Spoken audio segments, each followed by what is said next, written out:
مساء الخير. مساء الخير كابتن محمد، ازي حضرتك يا فندم؟ اهلا بك يا دكتور. قول لي، فعلا تصريحات عماد المنسوبه لعماد محمد دي صحيحه؟ والله يا كابتن انت عارف حضرتك، هو عماد دلوقتي في تركيا مع منتخب العراق. نعم. المفروض ان احنا نتابع مع بعض ونشوف الامور ماشيه ازاي. كان في عرض مقدم من وكيل ايراني لشراء عماد محمد لاحد الانديه الايرانيه. انا فوجئت النهارده بكلمه طبعا بعد التغييرات اللي حصلت في نادي الزمالك. اولا احنا بنقول لكابتن حسام حسن موفق في اي مكان ثاني، راجل ادى اللي عليه، ونقول لكابتن حسن شحاته رجع بيته وربنا يوفقه ان شاء الله. فكنت انت بتقول لي فوجئت وانت بتكلمه النهارده؟ تطورات. الو، بتقول لي فوجئت وانت بتكلم عماد النهارده بايه بقى؟ ان هو ما يعرفش ان في عرض مقدم اصلا لنادي الزمالك. يعني النهارده بكلم معاه فبقول له كان في اجتماع مجلس اداره امبارح، كان في عرض كان المفروض ان المجلس هيوافق عليه. فقال لي ده انا ما اعرفش اصلا ان كان في عرض مقدم. هو من نادي ايه؟ قلت له والله انا يعني رجعت الدكتور اشرف، فقال لي كان في وكيل مقدم عرض لشراء اللاعب.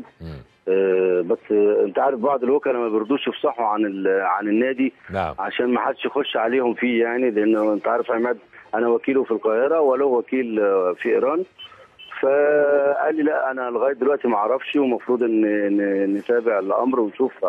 ممكن النادي الزمالك يوافق وانا ارجع ما اتفقش مع النادي في الماديات.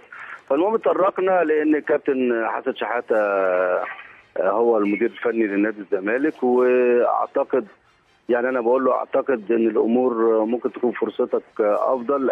فهو برضه بيوضح، هو الولد دايما يتكلم في الحته دي. قال لي اولا الخلاف لم يكن بيني وبين الكابتن حسام حسن او بيني وبين نادي الزمالك او جماهير نادي الزمالك، ولكن هي كانت الظروف العائليه.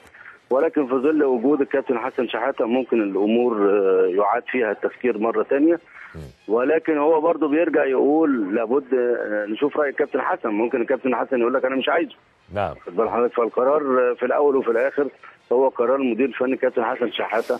اذا رغب الكابتن حسن هنعيد نظر في الامور ونتكلم ونصل للحلول اللي ترضي جميع الاطراف ان شاء الله. عموما امتى هتحسم مفترض المساله دي؟ يا فندم هو هتحسم امتى المفروض الكابتن حسن، انت عارف حضرتك طبعا بعد تغيير الكابتن حسام كل القوائم اللي حتى انت عارف حضرتك ان انا وكيل صابر رحيل، فكان برضو المفروض ان صابر رحيل هيرحل. فالامور بدات تتغير، مش عارفين الكابتن حسن هيكون رايه الرحيل رحيل ام بقاء رحيل ولا بقاء رحيل. رحيل عماد ام بقاء عماد. رحيل عديه، انا وكيل عديه برضو ام بقاء عديه. كل دي هتتوقف بعد عوده الكابتن حسن، وانا تقريبا عرفت ان الكابتن حسن هيرجع يوم الاحد. هيبدا بقى يعرض الموقف، واحنا في الاول وفي الاخر تحت امر نادي الزمالك، لان كل الثلاث لعيبه اللي انا بمثلهم مرتبطين بعقود مع نادي الزمالك. فيبقى القرار في الاول لنادي الزمالك، بعد كده احنا نبدا ندي راينا ان شاء الله. دكتور سالم، بشكرك شكرا جزيلا على كل